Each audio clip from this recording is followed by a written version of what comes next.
Généralement, à Thanksgiving, on évite soigneusement d'évoquer les Allemands.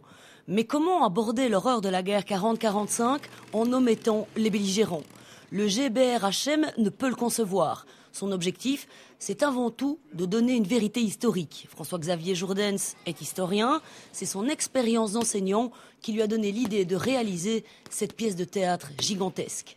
On peut remarquer que dans les classes, dès qu'on parle de l'histoire, généralement les étudiants s'en fichent un peu. Alors bon, il leur faut quelque chose de plus concret. On peut leur montrer par exemple le film Le Soldat Ryan, là on voit que ça les marque.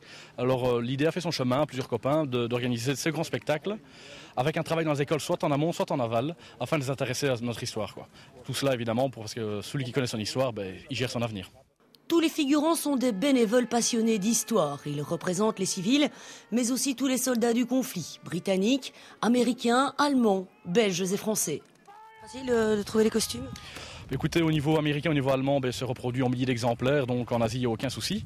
Par contre, dès qu'on aborde ce qui est français, belge 1940, là c'est beaucoup plus de l'artisanat, à nous de trouver le tissu, à nous de trouver un tailleur qui pourrait nous le confectionner.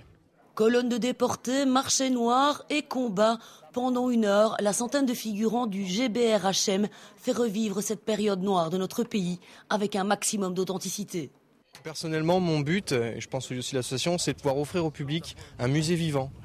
C'est-à-dire que vous vous baladez dans le camp et vous voyez ce qui se passe. C'est-à-dire qu'il n'y a pas une bouteille d'eau en plastique, ça sera des bouteilles d'eau en verre. Quand on mange, ce sont dans des boîtes avec des étiquettes d'époque. C'est vraiment pour montrer à la vie des gens à l'époque comment ça se passait. Dans les figurants du GBRHM, on trouve des Belges, francophones et néerlandophones, des Français, mais aussi des Allemands. Olaf Wissel arbore un uniforme de la Wehrmacht.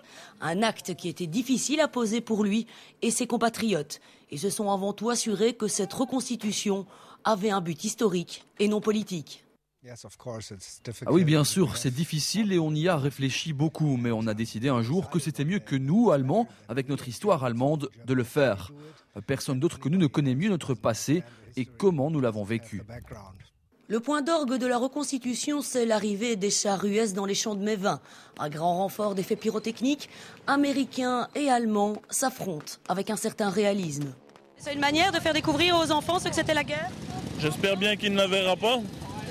Et c'est vrai que vu comme ça, il ne peut pas se rendre compte de ce que c'est. Ici, c'est de l'amusement pour lui. Et alors, ça a l'air comment la guerre? Pas bien. Pourquoi? Parce qu'il y en a des morts et des vivants. C'est horrible quand même. Pourquoi? Parce qu'ils tirent et tout, il y a des bombes et tout ça. L'histoire, on la connaît. Les Allemands sont vaincus. Les chars américains peuvent continuer leur route pour entrer dans la ville de Mons.